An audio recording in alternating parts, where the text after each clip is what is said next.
ओम श्री गणेशाय नमः। वैशाख महात्म्य पहला अध्याय। मनुष्यों में श्रेष्ठ नर और नारायण को नमस्कार कर और देवी सरस्वती तथा व्यास जी को प्रणाम कर उनकी महिमा बोलती हूँ।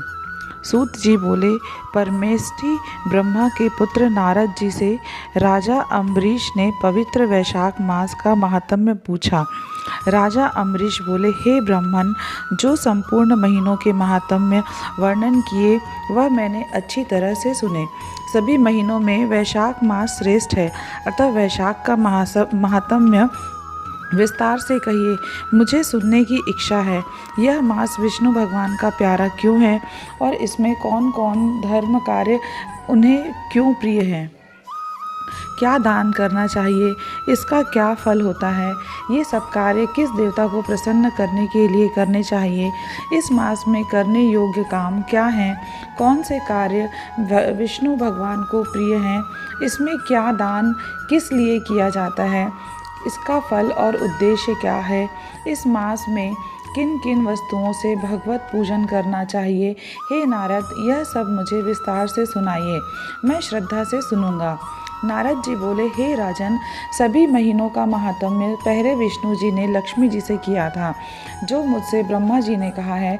सब महीनों में कार्तिक, माघ और वैशाख मास श्रेष्ठ है। इन तीनों में भी वैशाख मास सबसे श्रेष्ठ माना गया है। यह महीना माता के समान सब जीवों को अभीष्ट फल देने वाला है। इस महीने में दान, यज्ञ, व्रत और स्नान करने से सब पापों का नाश हो जाता है। यह महीना धर्म, कर्म, यज्ञ और तप का सार है। इसकी देवता भी प्रशंसा करते हैं। यह मास विद्याओं में वेद विद्या के समान, मंत्रों में प्रणव, वृक्षों में कल्प वृक्ष, गौओं में कामधेनु, नागों में शेष, पक्षियों में गरुड़ के समान है। देवों में विष्णु, वर्णों में ब्राह्मण, प्रिय वस्तुओं में प्राण और मृत्युओं में भार्या के समान है। नदियों में गंगा के समान, तेजस्वियों में सूर्य, शस्त्रों में चक्र, धातुओं में सुवर्ण, वैष्णवों में शिवजी के समान, रत्नों में कौस्तुभ मणि, तुल्य धर्म के लिए सब में उत्तम मास है। इस मास के समान विष्णु भक्ति उत्पन्न करने वाला और कोई महीना नहीं है। मेष की संक्रांति वैशाख मास में सूर्योदय से पहले जो मनुष्य स्नान करता है उससे विष्णु भगवान लक्ष्मी जी सहित अत्यंत प्रसन्न होते हैं। जैसे अन्न से सब प्राणी प्रसन्न होते हैं, वैसे ही वैशाख स्नान से निसंदेह विष्णु भगवान प्रसन्न होते हैं।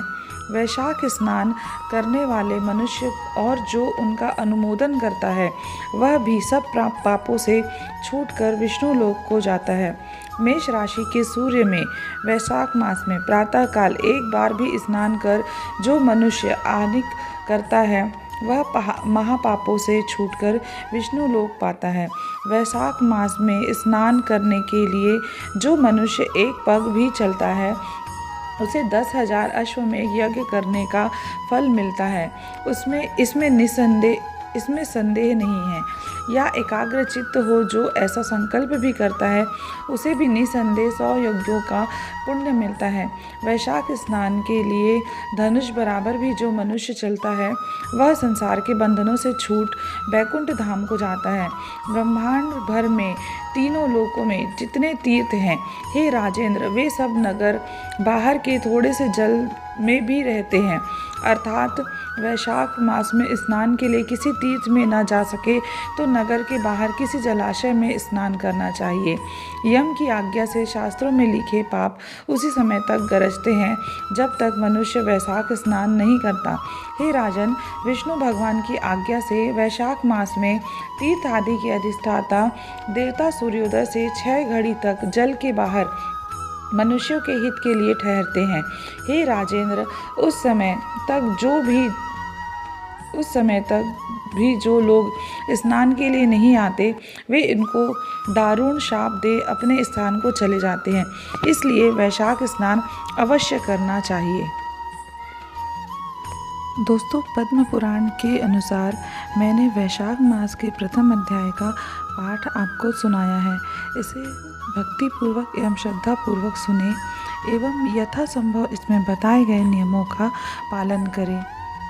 इस प्रकार भगवत भक्ति में लीन रहकर हम कर्म बंधनों से मुक्ति पा सकते हैं एवं भगवान के श्री चरणों में अपना स्थान सुनिश्चित कर सकते हैं।